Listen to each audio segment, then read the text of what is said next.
राधे राधे, हरे कृष्णा। कैसे हो आप सभी लोग? आई होप आप सभी अच्छे होंगे, स्वस्थ होंगे। आपको पता है कि वैशाख का महीना प्रारंभ हो चुका है। ये महीना अपने आप में ही एक बहुत ही विशेष महीना माना जाता है। तो आइए आज हम जानेंगे इस वीडियो के माध्यम से कि किस प्रकार आप वैशाख में अपनी पूजा अर्चना वंदना कर सकते हैं, क्या है इसका महत्व, तथा पूजा करने से, वैशाख माह में प्रातः पूजा करने से क्या क्या लाभ आपको मिलेंगे, तथा इसकी पूजा विधि क्या है। तो वीडियो को बिल्कुल भी इसका स्किप ना करें, एंड तक ज़रूर देखें। वीडियो अच्छी लगती है तो लाइक शेयर सब्सक्राइब करना बिल्कुल ना भूलें। फ्रेंड्स, मैंने आपको बताया है कि वैशाख माह के बारे में आज हम इस वीडियो के माध्यम से जानेंगे कि वैशाख माह का क्या क्या महत्व होता है, वैशाख मास में स्नान करने क्यों ज़रूरी है, कैसे करना चाहिए, स्नान करने की सही विधि क्या है, और वैशाख माह को कैसे किस प्रकार हम पूजा अर्चना वंदना कर सकते हैं। इससे हिंदी में क्या तप तप त्याग दान आदि हमें करना चाहिए। वैशाख मास के संपूर्ण नियम आज की इस वीडियो के माध्यम से हम आपको पूरी जानकारी बताएंगे।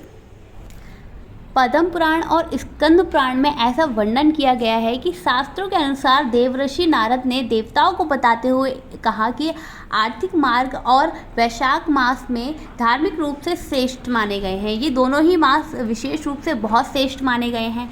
इन तीनों का जन्म श्री हरि विष्णु के हृदय से हुआ है, इसलिए यह तीनों ही मास श्री हरि को अत्यधिक प्रिय होते हैं और यह श्री हरि का स्वरूप माने जाते हैं, जो विशाखा नक्षत्र में संबंधित होने के कारण इसे वैशाख कहा जाता है। इस मास में भगवान विष्णु, परशुराम जी, तुलसी जी, पीपल, गंगा और देवी की उपासना की जाती है। इस मास को माधव नाम से भी जाना जाता है, जो कि श्री हरि विष्णु का ही एक नाम है। भगवान को यह मास इतना अत्यधिक प्रिय है कि इसलिए उन्होंने अपना एक नाम इनको माधव दिया है। इस महीने में शहरी विष्णु या भगवान श्री कृष्ण का नाम लेने से स्मरण मात्र से ही सारे पापों का नाश हो जाता है। कई बार जाने अनजाने में हमसे अलग अलग नित्य प्रतिदिन ऐसे पाप हो जाते हैं, मन से, वाणी से, कर्म से, जिनका हम आभास भी नहीं कर पाते, जिन्हें हमें पता ही नहीं होता कि हमने अपनी वाणी से, अपने मन से कितने और न जाने कैसे कैसे पाप कर दिए हैं। जाने अनजाने में पापों के लिए वैशाख मास में किसी भी रूप से यदि प्रभु का, भगवान विष्णु और भगवान श्री कृष्ण का जप तप सुमरन किसी भी प्रकार की किसी भी विधि से किया जाए तो ऐसे में सभी पापों का नाश हो सकता है। फ्रेंड्स, ये जो वैशाख का महीना है ना, ये बेहद ही पवित्र माना गया है। इसमें आप राधा नाम का जाप कर सकते हैं, हरे कृष्ण कृष्ण कृष्ण हरे हरे का जाप कर सकते हैं, ओम नमो भगवते वासुदेवाय का नाम का जाप कर सकते हैं। इन मंत्रों द्वारा जो भी हमारी वाणी से या हमसे जाने या अनजाने में जो भी पाप हुए हैं, उन सभी पापों से हमें प्रायश्चित मिल जाएगा। तो इतना बेहद अच्छा महीना है ये जो वैशाख का महीना है, ये बहुत ही अच्छा है। इस मास में किया गया स्नान, किए गए दीपदान, जप, कहाँ अनंत गुणा फल मिलता है। अगर आप स्नान आदि करते हैं, प्रातःकाल स्नान आदि करते हैं, दीपदान करते हैं, तो इसका आपको ना कई गुना, अनंत गुना फल मिलता है। इस महीने में धन की प्राप्ति और पुण्य प्राप्ति के तमाम अवसर प्राप्त हो सकते हैं। इस साल में केवल एक बार ही श्री बांके बिहारी जी के चरणों के दर्शन भी होते हैं।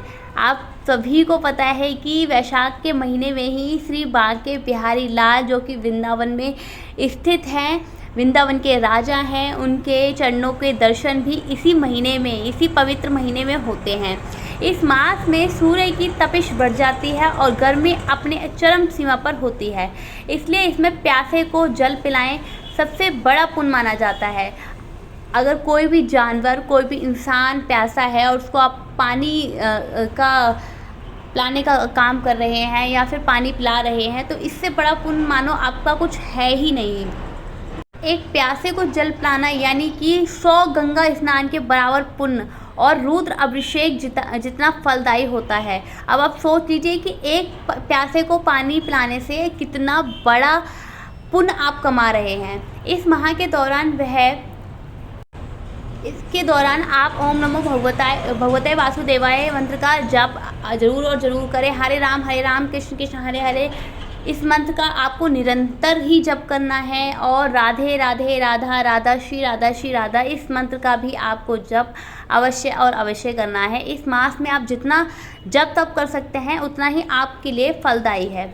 आप जान लेते हैं कि यदि आप वैशाख स्नान करना चाहते हैं, इसके नियम आदि को लेना चाहते हैं, तो आपको क्या क्या करना चाहिए। इससे काफ़ी कुछ नियम कार्तिक स्नान जैसी ही हैं। जैसे कि जो लोग कार्तिक स्नान करते होंगे उनको पता होगा कि किस तरीके से हम प्रातःकाल स्नान कर सकते हैं, क्या क्या जल में हम डाल के स्नान कर सकते हैं। बस थोड़ा सा मौसम परिवर्तन के कारण यह हम थोड़ा सा बदलाव है।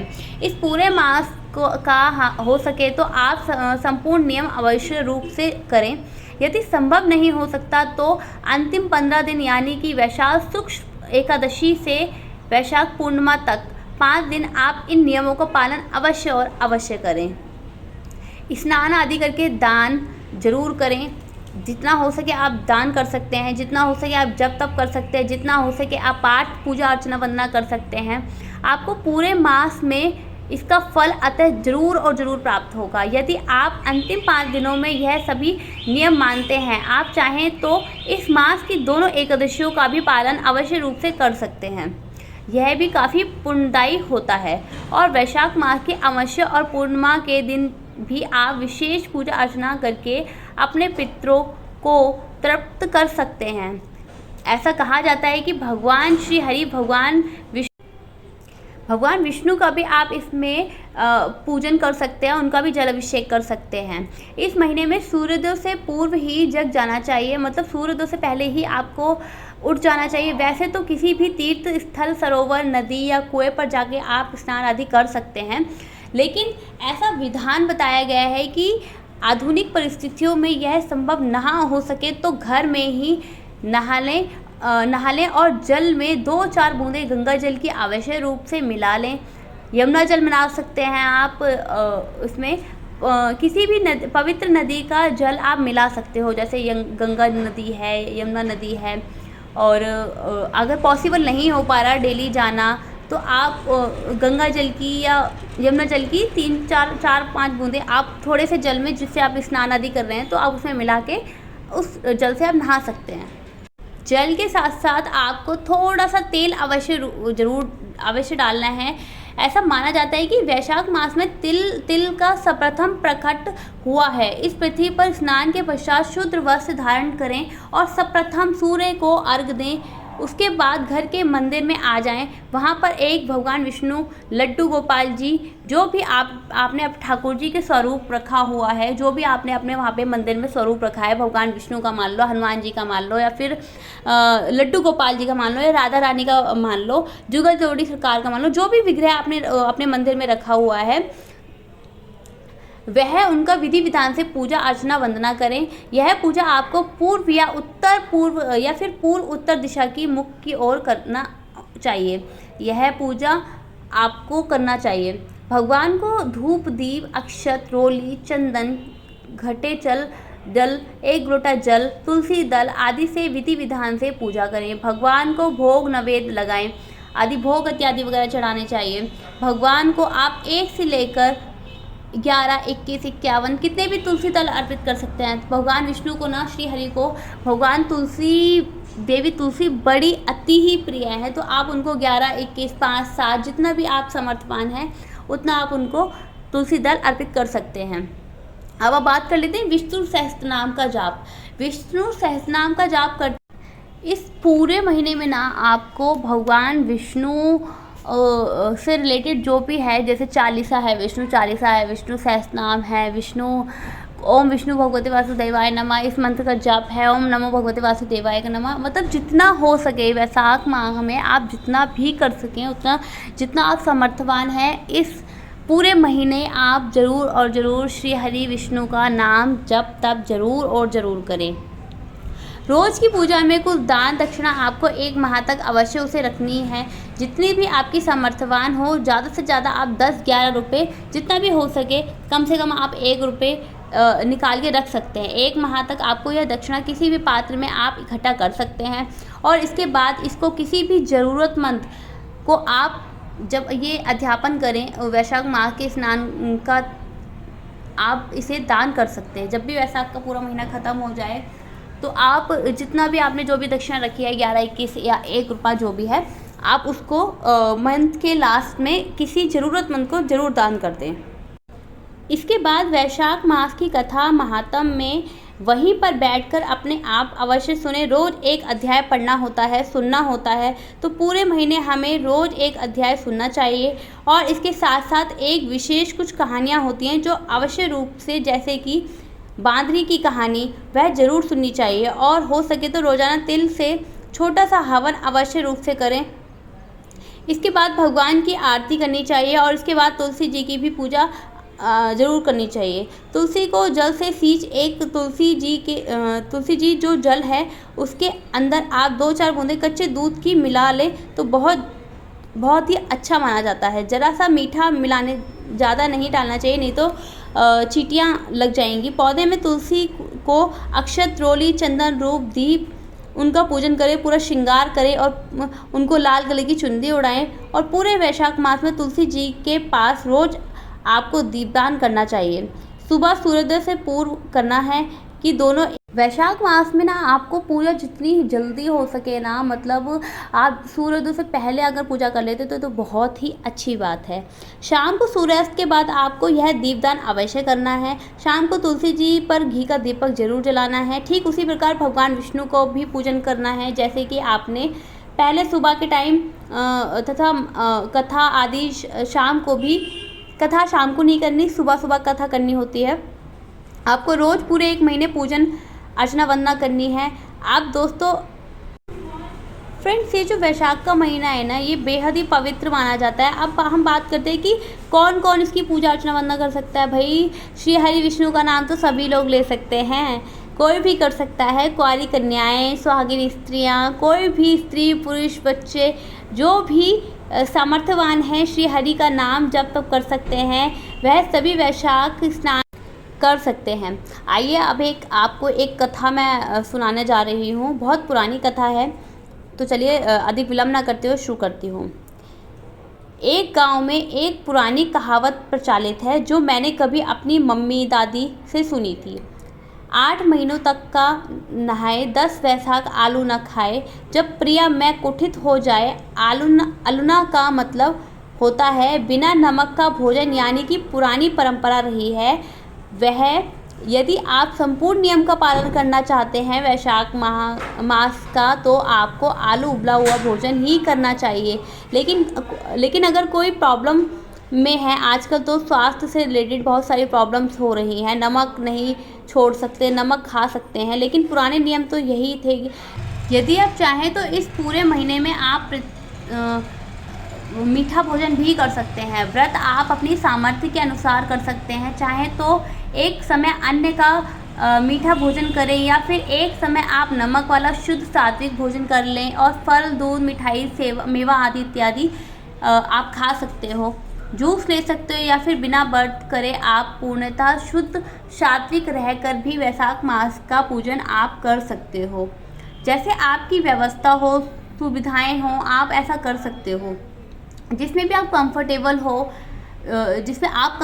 हो, आप उस प्रकार अपना व्रत आदि कर सकते हो।